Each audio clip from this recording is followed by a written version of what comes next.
EMitra exam से related कुछ बातें शीशे की तरह साफ हो गई है। एक बात ये कि ये एग्ज़ाम सभी ई-मित्र धारकों का होगा।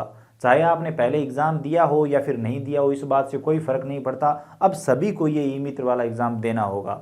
और दूसरी बात ये कि ज़्यादातर ई-मित्र धारक इस एग्ज़ाम को सीरियसली नहीं ले रहे हैं। वो पास हो, फेल हो, उनकी ई-मित्र आईडी आगे चले, नहीं चले, उनको कोई मतलब नहीं है। ज़्यादातर ई-मित्र धारक सोच रहे हैं चलो ठीक है एग्ज़ाम दे देंगे।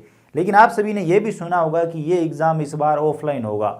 यानी आपके ई-मित्र पर नहीं होके बाहर कहीं एग्ज़ाम सेंटर पर आपको बुलाया जाएगा और वहाँ पर ये एग्ज़ाम लिया जाएगा। अब इस बात की पुष्टि करने के लिए हमने काफ़ी एलएसपीओं से कांटेक्ट किए। एक हमारे खुद के एलएसपी से कांटेक्ट किया, बाकी 2 एलएसपीओं से और कांटेक्ट किया। उन सभी का यही कहना था कि ये एग्ज़ाम ऑनलाइन ही होगा। हर बार की तरह, जैसे अगर आप पुराने ई-मित्र धारक हो तो आप सभी ने एग्ज़ाम दिया होगा, आप सभी को पता होगा। वो एग्ज़ाम ऑनलाइन होता है और उसमें 60 क्वेश्चन पूछे जाते हैं, 60 नंबर के ये क्वेश्चन रहते हैं और 60 मिनट का आपको टाइम मिलता है।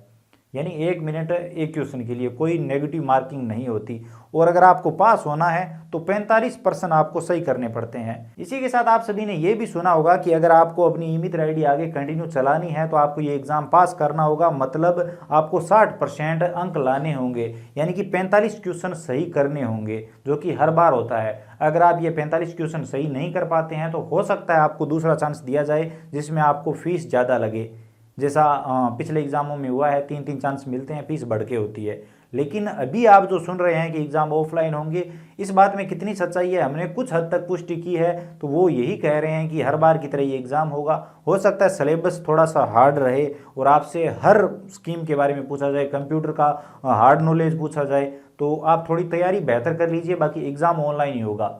और अगर आप 45 क्वेश्चन नहीं करते हैं तो हो सकता है आपकी ई-मित्र आईडी बंद कर दी जाए, या फिर ये भी कहा जा रहा है कि कुछ टाइम के लिए आपकी ई-मित्र आईडी बंद कर दी जाए ताकि आप उन सर्विसों का नॉलेज ले सके और उसके बाद फिर से आपका एग्ज़ाम कराया जाएगा।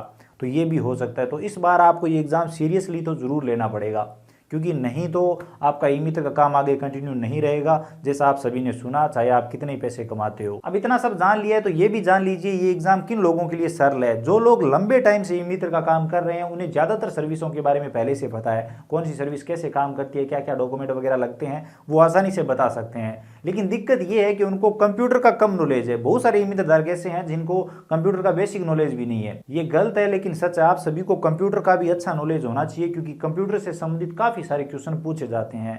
अगर आप ये एग्ज़ाम क्रैक करना चाहते हो तो जितने भी यूट्यूब पर आपको वीडियो मिलते हैं, एक तो हमारा ही वीडियो बना हुआ है जब हमारा ये एग्ज़ाम हुआ था, वो सभी वीडियो देख लीजिए।